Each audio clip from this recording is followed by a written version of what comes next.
भोला नाम का एक आदमी था। वह बड़ा ही लालची किस्म का व्यक्ति था। उसने गांव के सभी लोगों से उधार ले रखा था।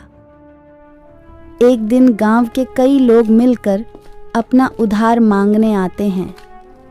अरे ओ भोला के बच्चे, हमारा पैसा लौट आएगा भी या नहीं?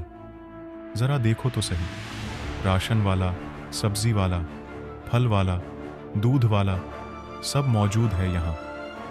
किसी को भी नहीं छोड़ा तूने। सबके सबसे उधार ले रखा है तूने। भोला इतने लोगों की आवाज सुनकर बाहर आता है।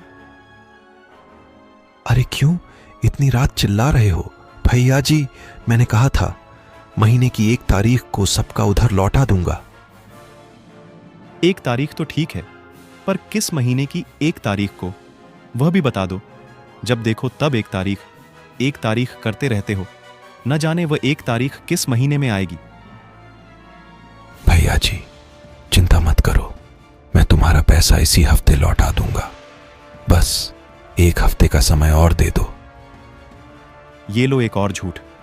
चल बेटा, तुझे एक मौका और दिया।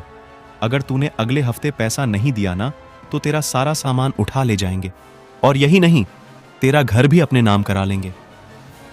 सभी लोग भोला को गुस्से में खरी खोटी सुनाकर वहां से चले जाते हैं और भोला सोच में पड़ जाता है। अब क्या करूं? इन सबको झूठ तो बोल दिया, पर इतना पैसा कहां से लाऊंगा? चल, एक काम करता हूं, सो जाता हूं। सुबह ठंडे दिमाग से सोचूंगा कि क्या करना है। पर उसे कुछ समझ नहीं आता है। अगले दिन भोला गांव की नदी पर जाकर बैठ जाता है ताकि कोई गांव वाला उसे परेशान ना कर सके। तभी अचानक से उसका पैर फिसल जाता है और वो नदी में गिर जाता है। भोला को नदी में तैरना आता था, पर फिर भी वह नदी में नीचे की तरफ चला जा रहा था। वहां जाकर देखता है कि वह तो कहीं और ही आ गया था। उसे ऐसा लगा कि वह दूसरी दुनिया में ही आ गया हो। अरे भगवान, मैं ये कहाँ आ गया? ये तो कोई अजीब ही जगह है। यहाँ तो कई सारे घर हैं, लेकिन कोई इंसान क्यों नहीं दिखाई दे रहा? तभी भोला को वहां कोई आता हुआ दिखाई दिया। वह जल्दी से झाड़ियां के पीछे छिप जाता है। भोला उसे देखकर दंग रह जाता है, क्योंकि वह तो एक भूत था। देखते ही देखते भोला को वहां कई सारे भूत नजर आते हैं। असल में यह तो भूतों की दुनिया थी जो पानी के नीचे बसी हुई थी, और वो भूत बहुत अमीर दिखाई दे रहे थे। वाह, लगता है ये भूत बहुत अमीर है।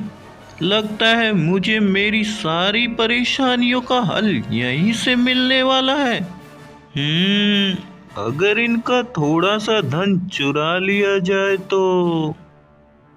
भोला ने मन ही मन तय कर लिया था, वो भूतों की दुनिया में चोरी करेगा और वापस अपने गांव जाकर अपना सारा उधार चुका देगा। जब उसने देखा कि भूत और चुड़ैल अपने अपने घर चले गए हैं, तो वह चुपचाप आगे बढ़ा और पहले घर में घुसकर छुप जाता है। वहां एक चुड़ैल थी जो सो रही थी।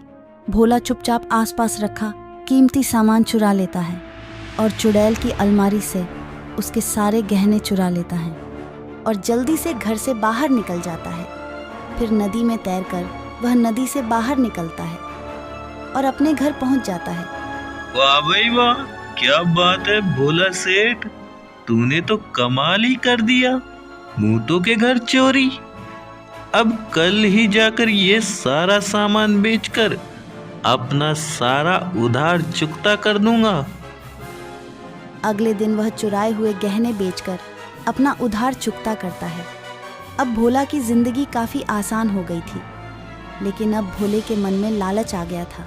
एक दिन वह घर में बैठकर सोच रहा था और उसने भूतों के घर में फिर से चोरी करने की योजना बनाई। अगली सुबह भोला फिर से नदी की तरफ जाता है। तभी भोला का पड़ोसी उसे नदी की तरफ जाता हुआ देख लेता है। अरे, ये भोला सुबह सुबह किधर भाग रहा है? भोला, भोला, अरे ओ भोला, सुबह सुबह कहाँ भागा जा रहा है? सुन। लेकिन भोला को सुनाई नहीं देता। अब राजू भी उसके पीछे पीछे जाने लगता है। नदी के पास पहुंचकर भोले ने नदी में छलांग लगा दी और राजू यह सब देखकर डर गया। फिर राजू भी भोला के पीछे नदी में कूद जाता है। भोला के पीछे पीछे जाने लगता है और दोनों ही भूतों की दुनिया में पहुंच जाते हैं। अरे बाप रे, ये मैं कहाँ आ गया? ये कौन सी जगह है? और ये भोला यहाँ क्या करने आया? राजू चुपचाप भोला का पीछा करता है और एक झाड़ी के पीछे छिप जाता है। तभी भोला एक घर में घुस जाता है और वह घर से कीमती सामान चुराकर आने लगता है।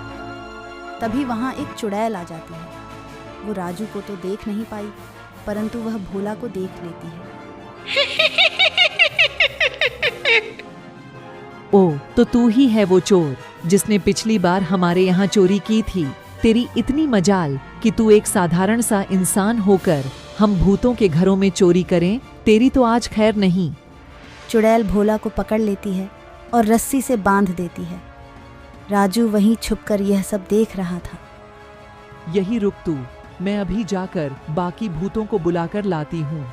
फिर सब मिलकर तय करेंगे कि तुझे कच्चा चबाना है या फिर तेरी कोई डिश बनानी है। चुड़ैल वहां से चली जाती है और भोला रोने लग जाता है। हे भगवान, मैं ये कहाँ फंस गया? मुझे इतना लालच नहीं करना चाहिए था। लेकिन तभी राजू उसके सामने आ जाता है। राजू, तुम यहाँ कैसे आए? क्या तुमने सब देख लिया? हाँ भोला, सब देख लिया मैंने। अब शुक्र मनाओ कि मैं यहाँ आ गया और ये सब कुछ देख लिया। राजू, जल्दी से खोलो मुझे और चलो भागो यहाँ से। और रस्सी खोल देता है। फिर वो दोनों वहां से भागने लगते हैं, लेकिन कुछ भूत उन्हें देख लेते हैं। वो देखो, वो रहे चोर। भागो और जल्दी से उन्हें पकड़ो और डालो कुकर में। नहीं नहीं नहीं, उन्हें तो मैं कढ़ाई में तलूंगा, उसमें ज्यादा स्वाद आएगा। राजू और भोला नदी में कूद जाते हैं और भूत भी उनका पीछा करते हैं, पर भूत उन्हें पकड़ नहीं पाते हैं। दोनों तैरते हुए नदी से बाहर आ जाते हैं। अरे भोला भाई, क्या विचार है? फिर से जाएगा उस दुनिया में? नहीं नहीं भैया, अब कभी नहीं जाऊंगा उस दुनिया में। और दोनों इस तरह की मजाक करते हुए अपने घर चले जाते हैं।